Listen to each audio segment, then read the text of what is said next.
Donc nous voici à Vannes en direct pour le marathon de Vannes qui aura lieu demain. Et là ce soir je suis en présence de Joël Lenné, organisateur du marathon de Paris. Donc Joël, pourquoi être venu ici aujourd'hui ? Bien écoutez, c'est traditionnel, hein. Chaque année je viens sur le marathon de Vannes. Alors déjà mes origines bretonnes, ils sont sûrement pour quelque chose. C'est toujours un plaisir pour moi de venir ici à Vannes. Et puis par ailleurs, je crois qu'il est important que le marathon de Paris se conduise un peu en grand frère par rapport à tous les marathons qui se déroulent en province. Et le marathon de Vannes est un des marathons importants sur le territoire national.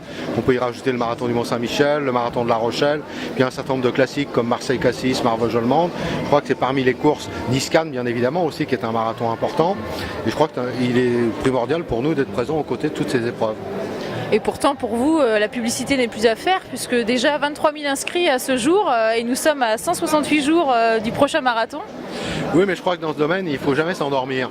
Parce que même si on bénéficie d'une certaine notoriété, et ce qui est un peu normal, puisque c'est le marathon de la capitale, je crois qu'il faut toujours être présent auprès de la communauté des coureurs.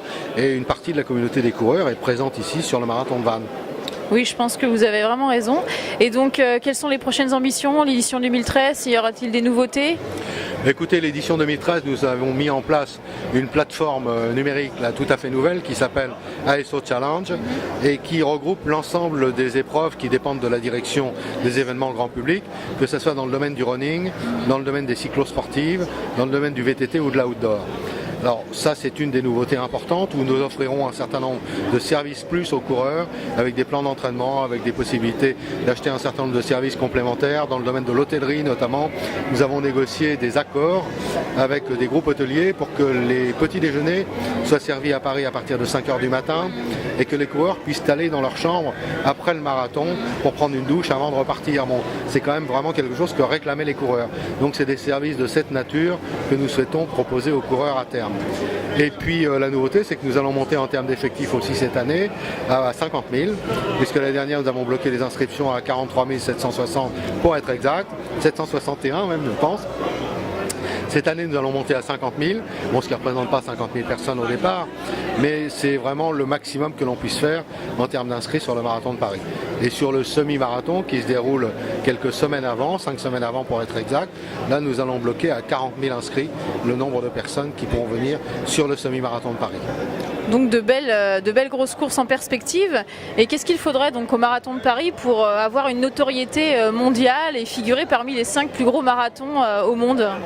Alors je vais vous répondre en deux temps. Je pense qu'il a déjà une notoriété mondiale, qui fait partie des 5 plus grands marathons.